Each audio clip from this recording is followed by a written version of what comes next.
Hello મિત્રો, કેમ છો? મજામાં? આજે આપણે બનાવવાનું છે મઠ્ઠો કઢી અને સાથે શિમલા ફ્રાઈ રાઈસ. મઠ્ઠો કઢી બનાવવા માટે મેં 1 ગ્લાસ પાણી લીધું છે. એના અંદર 2 ચમચી ચણા લોટ લીધો છે. ચણા લોટ આવી રીતે વઘારું છું. મઠ્ઠો પણ મેં આવી રીતે દહીંનો મઠ્ઠો આવે સરસ, એ પણ આવી રીતે ફેટી અને રેડી કરી દીધેલો છે. અને શિમલા ફ્રાઈ રાઈસ બનાવવા માટે જે વસ્તુ વાપરું છું પૂરો વિડીયો તમારા જોડે શેર કરું છું.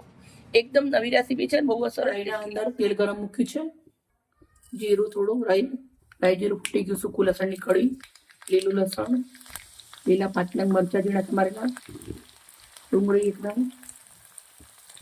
કડી પત્તા, કાજળી લસણ, સંતળાઈ ગયું છે. મસાલા કરશું. 1 ચમચી મરચું લાલ, અડધી ચમચી હળદર, 1 ચમચી મીઠું, 1 ચમચી ધાણા જીરું મિક્સ.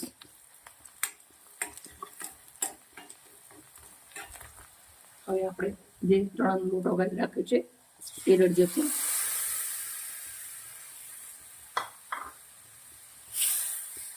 બે મિનિટ આપણે આને પકાવી લેશું. થોડું પાણી. હવે જે આપણો મઠ્ઠો છે એ રેડી જશું.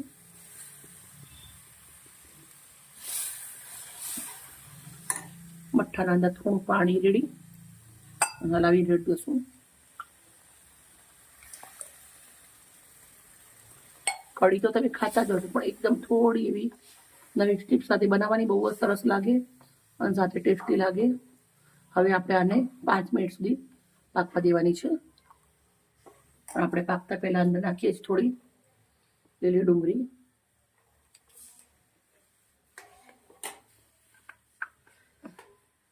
વાટેલા આદુ લસણની પેસ્ટ,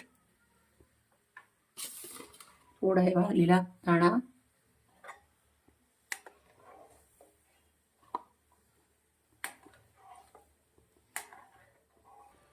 પાંચ મિનિટ થઈ ગયા છે. આપણે મઠ્ઠો કઢી રેડી થઈ ગઈ છે. 5 મિનિટ સુધી મેં આવી રીતે ઉકાળી છે. બહુ જ સરસ અને ટેસ્ટી રેડી થઈ ગઈ છે. ભાઈ મમ્મી તો આ મઠ્ઠા જોડે સરસ મજાના મકાઈના રોટલા બનાવે, રોટલા જોડે ખાય. અને મને ભાવે છે રાઈસ, તો એકદમ સરસ મજાની શિમલા ફ્રાઈ રાઈસ બનાવીશું. શિમલા ફ્રાઈ રાઈસ ખાવાથી શિમલા મરચાં આમ તો ખાતા નથી હોતા આપણે બધા, પણ એ ખાવા જ જોઈએ. સેહતની ચામડી બી સરસ રહે શરીરની, માથાના બાલ ઓછા ઉતરે અને લોહીનો વિકાસ થાય. એટલે શિમલા મરચાં હું એકદમ નવી રીતે બનાવી, નવી વેરાયટી સાથે ખાઉં છું. એકવાર તમે પણ ખાજો, બહુ જ સરસ. બાળકો નથી ખાતા હોતા, બાળકો પણ એકદમ નવી રેસીપી સાથે બનાવી ખવડાવવાના, એમને પણ બહુ જ સરસ લાગશે. ચલો, મઠ્ઠો કઢી આપણી રેડી થઈ ગઈ છે.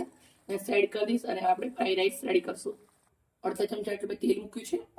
બટરની ગોટી મૂકું છું, ગરમ થવા દેશું. જીરું નાખું છું. મીઠા લીમડાના પાન સમારી નાખવાના છે. તીખા લવિંગના મરચાં 4 નંગ, 1 મોટું શિમલા મરચું કટ કરીને,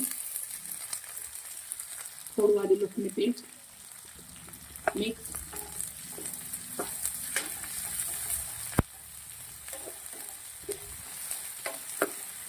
3 થી 4 મિનિટ સાંતળી દેવા આવશે.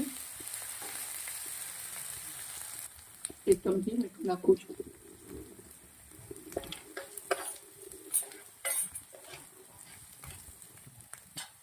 હવે જે મેં ભાત બનાવી ઢાંકી રાખ્યા છે એ નાખી દેવાના છે.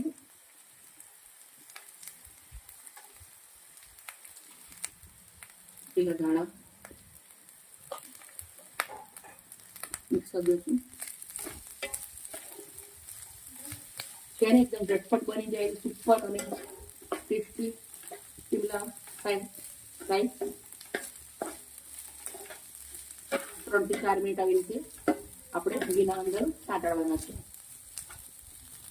હવે આપણે ગેસને બંધ કરી દઈશું. 4 મિનિટ જેવું થઈ ગયું છે. મસ્ત હવે સર્વ કરીશું. હું આવી રીતે પેલા વાટકી લઉં છું. વાટકીના અંદર રાઈસ આવી રીતે દબાઈને ભરી દેવાની છે આપણે.